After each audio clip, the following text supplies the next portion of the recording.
సంవత్సరాల తరబడి ఎన్ని మందులు వాడినా మీ మోకాల నొప్పులు తగ్గట్లేదా? ప్రాణ పెయిన్ క్లినిక్ లో అత్యాధునిక చికిత్స. హలో ఎంఎన్ కశ్యప్ గారు. హలో నాగరాజ్ గారు. జీవితంలో మనం ఏదన్నా గోల్ పెట్టుకున్నాము అనుకుంటే హ్యూమన్ సైకాలజీలో 90% కనుక మనం చూస్తే డీవియేట్ అయిపోతూ ఉంటారు. 10% మాత్రమే సక్సెస్ రేట్ చూస్తాం మనం. కాబట్టి ఆ 10% పీపుల్ ఎవరైతే ఉన్నారో వాళ్ళనే చూస్తూ ఉంటాం, వాళ్ళ గురించి చెప్పుకుంటూ ఉంటాం మనం. అలా ఉంటుంది జనరల్గా. బట్ ఒకటి మనం కమిటెడ్గా ఉన్నాము అని అంటే దాని పట్ల ఆ ఫెయిత్ ఏ విధంగా ఉండాలంటారు, దాని పట్ల కాన్ఫిడెన్స్ ఏ విధంగా ఉండాలంటారు? కంపల్సరీ కమిటెడ్గా ఉన్నప్పుడు ఆ క్వాలిటీస్ ఎలా డెవలప్ చేసుకోవాల్సినటువంటి అవసరం ఉందంటారు? గోల్ సెట్టింగ్ అనగానే యూజువల్గా కొన్ని సంవత్సరాల క్రితం ఒక అద్భుతమైన ప్రాసెస్ని డిజైన్ చేశారండి. అది ఎక్కడైనా దొరుకుతుంది. దాన్ని స్మార్ట్ గోల్ సెట్టింగ్ అంటారు, SMART. అయితే వినటానికి చాలా స్మార్ట్గా ఉంటుంది. టూల్ మంచి టూలే, నేను కాదన్ను. అయితే అది గోల్ సెట్ చేసుకోవటానికి వరకు బాగుంటుందండి. అయితే గోల్ అచీవ్ చేయాలి అంటే గోల్ సెట్ చేసుకోవటం కంటే మైండ్ సెట్ చేసుకోవటం చాలా ఇంపార్టెంట్ అండి. గోల్ సెట్ చేసుకోవాలి నేను కాదనట్లా, కానీ ఓన్లీ గోల్ సెట్ చేసుకుంటే సరిపోదు. స్మార్ట్ గోల్ సెట్టింగ్లో వాళ్ళు చెప్తారు ఏదో స్పెసిఫిక్గా ఉండాలంటారు, మెజరబుల్ ఉండాలంటారు, అదంటారు ఇదంటారు. ఓకే, నేను గోల్ సెట్ చేసుకున్నా, కానీ ఆ గోల్ అచీవ్ చేయడానికి మధ్యలో వచ్చే ఆటంకాలన్నిటినీ జయించి ముందుకెళ్ళాలంటే గోల్ ఒక్కటే సెట్ అయితే సరిపోదు, మైండ్ సెట్ అవ్వాలి. మీరు ఇందాక అన్నారే commitment, that's a mind game అండి. Your getting it? ఆ మైండ్ సెట్ ఎలా ఉండాలి, ఒక గోల్ని అచీవ్ చేయడానికి ఏ రకమైన మైండ్ సెట్తో ఉండాలి, ఏ క్వాలిటీస్ ఉండాలి, ఆ మైండ్ని సెట్ చేసుకోవటం ఎలా? ఒక ట్రూ స్టోరీ అండి. Okay, not one of my the favourite for me ఈ స్టోరీ నాకు. Very interesting. వెరీ ఇంట్రెస్టింగ్ అండి. నేను చెప్పబోయే స్టోరీ 1950లో 1950వ సంవత్సరంలో ఒక ఫుట్బాల్ ప్రేమికుడు, ఆయన ఫుట్బాల్ అంటే చాలా ఇష్టం. ఆయన ఆ రోజు ఘోరంగా ఏడుస్తున్నాడు. టోటల్గా ఇమోషనల్గా బ్రేక్ డౌన్ అయిపోయి బీభత్సంగా ఏడుస్తున్నాడు. ఆ వ్యక్తి యొక్క కొడుకు 9 ఏళ్ల పిల్లగాడు, 8 ఏళ్ళు 9 ఏళ్ళు. కొడుకు తండ్రిని అడుగుతాడు, డాడీ ఎందుకు ఏడుస్తున్నావు? తండ్రి అంటాడు, అరే నీకు తెలుసుగా నాకు ఫుట్బాల్ అంటే చాలా ఇష్టం, నేను ఫుట్బాల్ ఆడుతుంటా, మన దేశం ఇవాళ వరల్డ్ కప్ ఓడిపోయిందిరా, ఫుట్బాల్ ప్రపంచ కప్ ఓడిపోయింది, అందుకే నేను ఏడుస్తున్నాను. తండ్రిని ఏడవటం ఎప్పుడు ఈ కొడుకు చూడాల, తండ్రి ఏడవటం ఎప్పుడు ఈ పిల్లగాడు చూడాల. 9 సంవత్సరాల ఆ పిల్లగాడు అంటాడు ఆ తండ్రితో, డాడీ నీకోసం నేను ప్రపంచ కప్ గెలుస్తా, ఫుట్బాల్ ప్రపంచ కప్ నేను గెలిచి చూపిస్తా. చుట్టుపక్కల వాళ్ళు అన్నారు, చెప్పడానికి బాగానే ఉంది, ఏజ్ కూడా తక్కువ కదా, చెప్పడానికి చాలా బాగుంది, ఫుట్బాల్ ప్రపంచ కప్ గెలుస్తా అంటున్నావు, అసలు నువ్వు ఫుట్బాల్ ఆడటానికి ఫుట్బాల్ కొనుక్కోగలిగే అంత స్తోమత నీకుందా?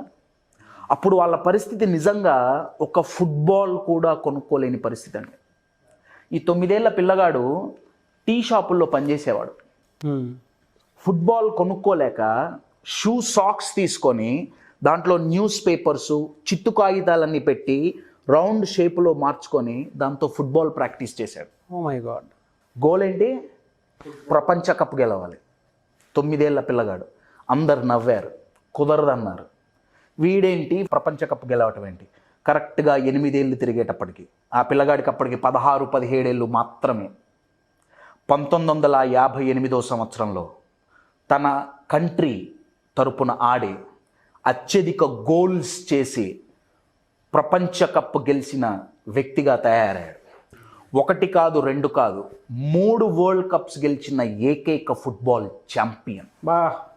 ఇప్పుడు కరెంట్ రెవల్యూషనరీ ప్లేయర్ మెస్సీ ఉన్నాడు అనుకోండి ఫుట్బాల్ టీంలో, అది చాలా పెద్ద అదృష్టంగా భావిస్తారు.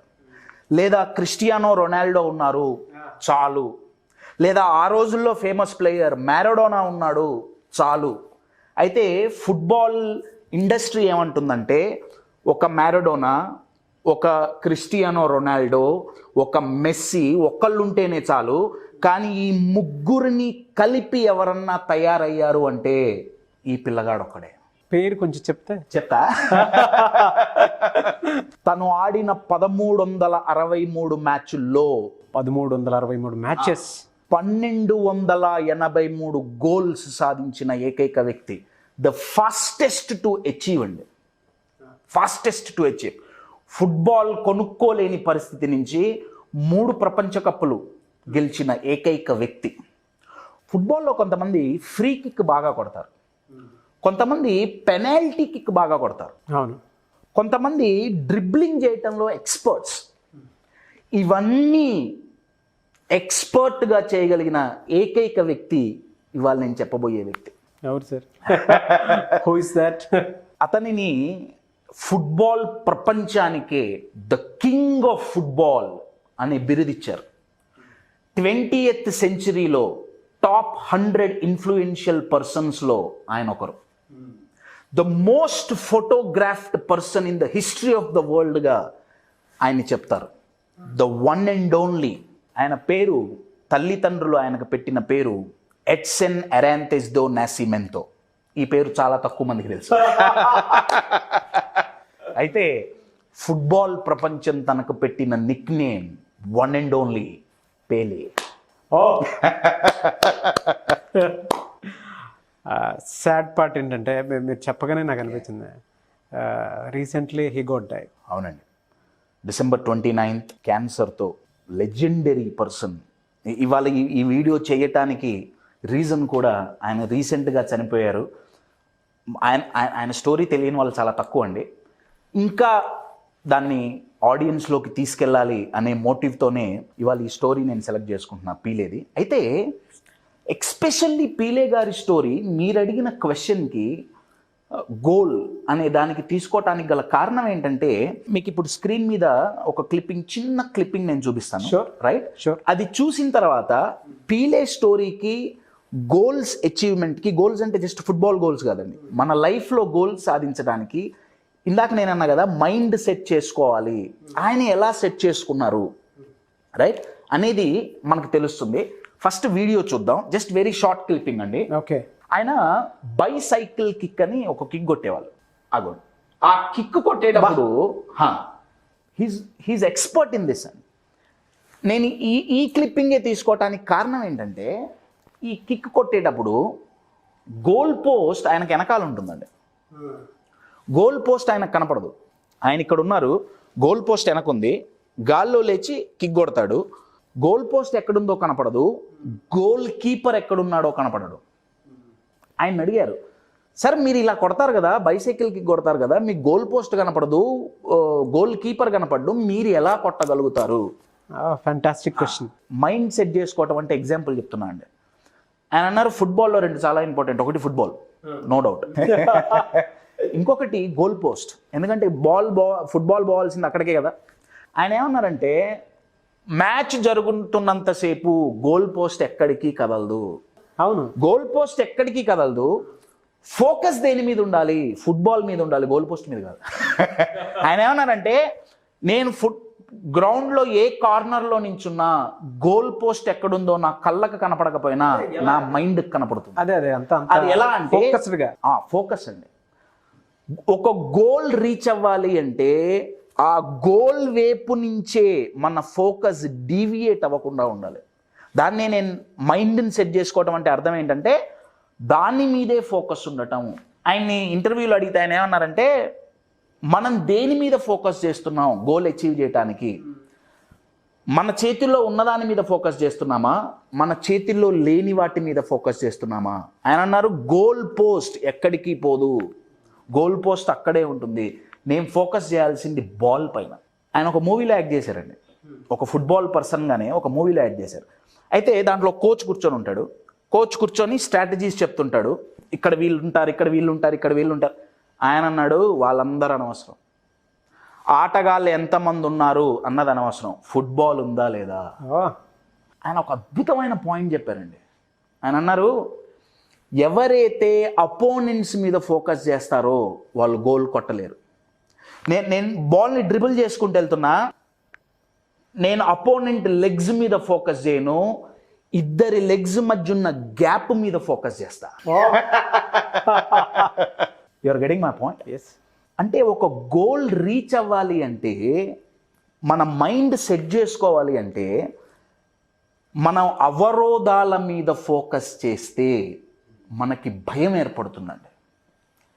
అంటే ఏవేం ప్రాబ్లమ్స్ వస్తాయి, ఏవేం అబ్స్ట్రకిల్స్ వస్తాయి అని అవరోధాల మీద ఫోకస్ చేస్తే మనకు ఫియర్ ఆఫ్ ఫెయిల్యూర్ డెవలప్ అవుతుంది. కానీ అవకాశాల మీద ఫోకస్ చేస్తే లోపల కాన్ఫిడెన్స్ పెరుగుతుంది, హోప్ పెరుగుతుంది.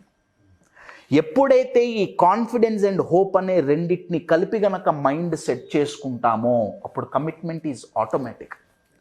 పీలే గారు తన లైఫ్ మొత్తం ఆయన లైఫ్ నుంచి నేర్చుకునే ఒక అద్భుతమైన లెసన్ ఏముందయ్యా అంటే how to focus to achieve goals. ఈ బైసైకిల్ కిక్ చాలా పెద్ద ఎగ్జాంపుల్ అండి. అయితే ఇది జరగాలి అంటే ఫుట్బాల్లో అయితే బాల్ని గోల్ పోస్ట్కు పోకుండా ఒక గోల్ కీపర్ ఆపుతాడు.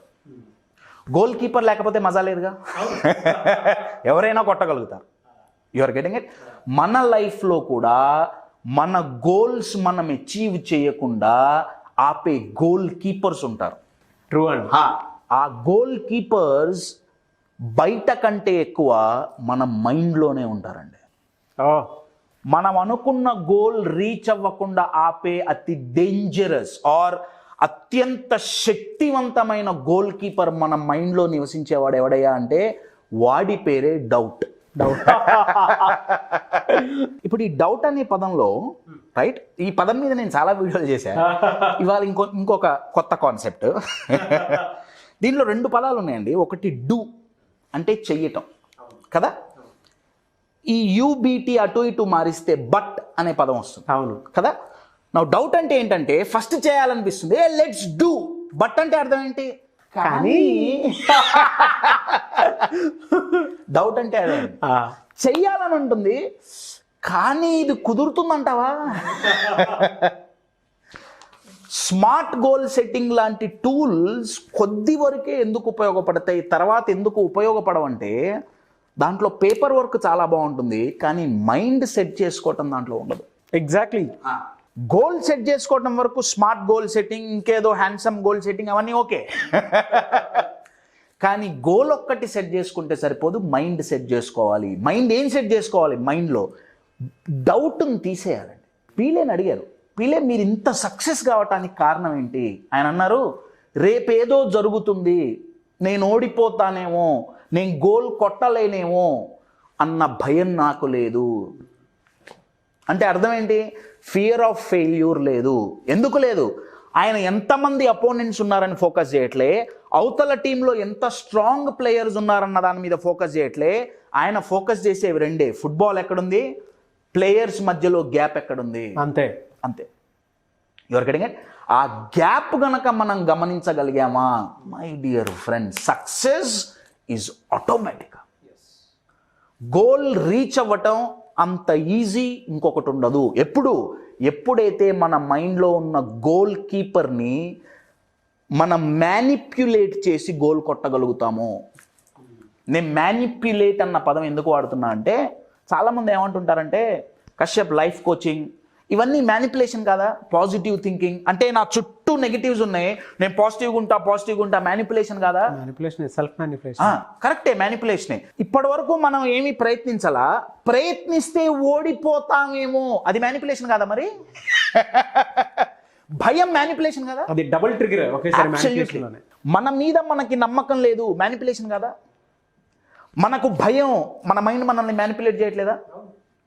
అయితే ఫుట్బాల్లో గోల్ కీపర్ లేకపోతే లైఫ్ మ్యాచ్లో మజా ఎట్లయితే ఉండదో లైఫ్లో కూడా డౌట్లు ఉంటాయండి.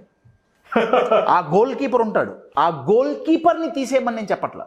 నేనేమంటున్నా అంటే ఆ గోల్ కీపర్ ఉంటాడు, కానీ డౌట్కు దొరకకుండా మనం ఫుట్బాల్ని గోల్ పోస్ట్లో ఎట్లయితే పంపిస్తామో మన గోల్ని మనం రీచ్ అవ్వాలి అంటే ఆత్మవిశ్వాసం. అది ఎప్పుడు వస్తుందయా అంటే మనం దేని మీద ఫోకస్ చేస్తున్నాం. ఇందాక మనం స్క్రీన్ మీద వీడియో చూపించినప్పుడు నేను చెప్పా కదా, పీలే గోల్ పోస్ట్ మీద ఫోకస్ చేయట్లే, గోల్ కీపర్ మీద ఫోకస్ చేయట్లే, కానీ ఫోకస్ చేసేది గ్యాప్ మీద ఫోకస్ చేస్తున్నారు ఆయన. అవును, ఆయన ఎక్కువ గోల్ సాధించడానికి ఆయన చెప్పిన సీక్రెట్ అండి, నేను చెప్తుంది కాదు. మీరు దేని మీద ఫోకస్ చేస్తున్నారు? అవరోధాల మీద ఫోకస్ చేస్తున్నారా, అవకాశాల మీద ఫోకస్ చేస్తున్నారా, ప్రాబ్లమ్స్ మీద ఫోకస్ చేస్తున్నారా, ఆపర్చునిటీస్ మీద ఫోకస్ చేస్తున్నారా? మీరు మార్చగలిగిన వాటి మీద ఫోకస్ చేస్తున్నారా, మీరు మార్చలేని వాటి మీద ఫోకస్ చేస్తున్నారా? మీరు కంట్రోల్ చేయగలిగిన వాటి మీద ఫోకస్ చేస్తున్నారా, కంట్రోల్ చేయలేని వాటి మీద ఫోకస్ చేస్తున్నారా? అన్నిటికంటే ఇంపార్టెంట్, మీ గోల్ రీచ్ అవ్వటానికి మీ మీద ఫోకస్ చేసుకుంటున్నారా, బయట వాళ్ళ మీద ఫోకస్ చేస్తున్నారా? ఎప్పుడైతే మన శక్తి సామర్థ్యాల మీద మనం ఫోకస్ చేస్తామో ఆత్మవిశ్వాసం అనేది ఆటోమేటిక్గా వస్తుంది. అవును. భయం, ఫియర్ ఆఫ్ ఫెయిల్యూర్ ఎందుకు వస్తుంది? ఎందుకంటే మనలో లేని క్వాలిటీస్ మీద మనం ఫోకస్ చేస్తున్నాం. అయ్యో నేను ఇది చేయలేనేమో, నేను స్పీచ్, అయ్యో నాకు ఇంగ్లీష్ రాదేమో, నాకున్న కమ్యూనికేషన్స్ నేను మర్చిపోతున్నా, అయ్యో నాకు తెలుగు రాదేమో, నాకు అరే డౌట్లు ఎన్ని ఉన్నాయి చూడండి. ఉన్నవన్నావే అండి. 1 2 3 4 5 6 7 10 పెరుగుతూనే ఉంటాయి. ఇండియాలో పాపులేషన్, ఇండియన్స్ లో డౌట్స్ కాన్స్టెంట్గా పెరుగుతున్నాయి. కానీ అదే మజా అండి, అదే మజా. డౌట్లు లేని మైండ్ ఉండదు. ట్విస్ట్ ఏంటంటే ఆ డౌట్ దొరకకుండా మనం గోల్ చేయగలగాలి. అలా చెయ్యాలి అంటే, మనం అనుకున్న గోల్స్ మనం రీచ్ అవ్వాలి అంటే focus very very very important అండి, చాలా ఇంపార్టెంట్. దాన్ని ఎక్కువ రోజులు హోల్డ్ చేయడం చాలా ఇంపార్టెంట్. మనం దేని మీద ఫోకస్ చేస్తే అది మనకు దొరుకుతుంది. నేను ఒక చిన్న యాక్టివిటీ చేద్దాం, మీరు ఉన్నారు కాబట్టి. ఓకే. నేను మీకు ఇప్పుడు ఈ రూమ్లో మీరు ఇక్కడే కూర్చొని చేయొచ్చు. నేను ఒక కలర్ చెప్తా, ఓకే? మీ జాబ్ ఏంటంటే రూమ్ చుట్టూ చూసి, రైట్, ఆ కలర్లో ఆబ్జెక్ట్స్ ఎన్ని ఉంటాయో మీ మైండ్లో కౌంట్ చేసుకొని మీరు నాకు చెప్తారు. Okay, maybe 5 seconds or 6 seconds, అంతకంటే టైం ఎక్కువ. Ready? The first colour is colour red. Come on, red ఎక్కడుందో వెతకండి. Red red red red red red red red red red red red red stop. ఎన్ని వచ్చినాయి? 2 వచ్చినాయి, రైట్? నా ఇప్పుడు కలర్ బ్లూ వెతకండి. Blue blue blue blue blue, look for blue blue blue blue blue blue. 3 వచ్చినాయి. నా క్వశ్చన్ ఏంటంటే, మీ room లో రెడ్ ఎతికేటప్పుడు బ్లూ ఉందా లేదా? ఉంది, డెఫినెట్ గా ఉంది. అయితే మీరు రెడ్ ఎతుకుతున్నప్పుడు బ్లూ కనిపించుంటే 2 జరగాలి. ఒకటి, బ్లూ బ్యాక్గ్రౌండ్ లో బ్లర్ అయ్యి ఓన్లీ రెడ్ హైలైట్ అయి ఉండాలి. లేదా రెడ్ ఎతుకుతుంటే బ్లూ వస్తే పక్కవా నేను రెడ్ ఎత్తుకుంటున్నా. సెకండ్ నా రెడ్ అంతగా ఎతకటం అలవాటైపోయింది మైండ్కి. ఎమ్మటే బ్లూ అని మార్చాం, అప్పటి వరకు కనపడ్డ రెడ్ కనపడట్లా, బ్లూ కనపడటం మొదలుపెట్టింది. మనం ఈ ఫోకస్ ఎలా చేయాలి ఎవ్వరు మైండ్కి నేర్పక్కర్లా. రెడ్ లాగే ఫోకస్ లో డీవియేషన్ ఎలా వస్తుంది ఇందాక బ్లూ వచ్చినట్టు. ఫోకస్ ఎలా చేయాలి? ఒక సామెత ఉంది, చేపకు ఈత నేర్పక్కర్లేదు కదండి, మైండ్కు ఫోకస్ చేయటం నేర్పక్కర్లేదు. దానికి ఆల్రెడీ ఫోకస్ చేయటం వచ్చు. దేని మీద ఫోకస్ చేయాలో అది నేర్పాలి. ఇక్కడ రెడ్ బ్లూ అని 2 కలర్లు వాడాం కదా, రెడ్ బ్లూ తీసేసి హ్యాపీనెస్ సాడ్నెస్ సబ్స్టిట్యూట్ చేయండి. నేను హ్యాపీగా ఉండాలనుకున్నా, ఎతికితే హ్యాపీగా ఉండే సందర్భాలన్నీ దొరుకుతాయి, చాలా దొరుకుతాయి. ఎత్తుక్కొని నేను ఓన్లీ బ్లూ మీద ఫోకస్ చేస్తున్నా అంటే, నేను ఓన్లీ సాడ్గా ఉండే వాటికి నేను ఎత్తుక్కొని ఫోకస్ చేసి అయ్యో నా జీవితం అంతా ఇంత. నాలో ఉన్న స్ట్రెంగ్స్ నేను ఎత్తుక్కుంటే నాకు కనపడతాయి, వీక్నెస్ బ్లర్ అయితే. కానీ డౌట్ ఎప్పుడు వస్తుందంటే, స్ట్రెంగ్స్ని బ్లర్ చేసి వీక్నెస్ని ఎత్తుకుంటున్నాను. అవును, పీలే చేసిన అద్భుతమైన టెక్నిక్ అనే అంటాను. ఆయన ఏం చేసేవాళ్ళంటే, ఎన్ని వీక్నెస్లు ఉన్నా ఎన్నున్నా ఆయన మాత్రం ఓన్లీ స్ట్రెంగ్త్ మీదే ఫోకస్ చేసేవాళ్ళు. ఎంతో గ్రేట్ ప్లేయర్స్ ఉన్నారండి. నేను పీలే స్టోరీ తీసుకోవడానికి main reason, of course he is the king of the football. ఒక ఎగ్జాంపుల్ చెప్తానండి నేను. I think if I'm not wrong 1967. Okay, 1967లో నైజీరియాకి ఇంకొక దేశానికి యుద్ధం జరిగిందండి.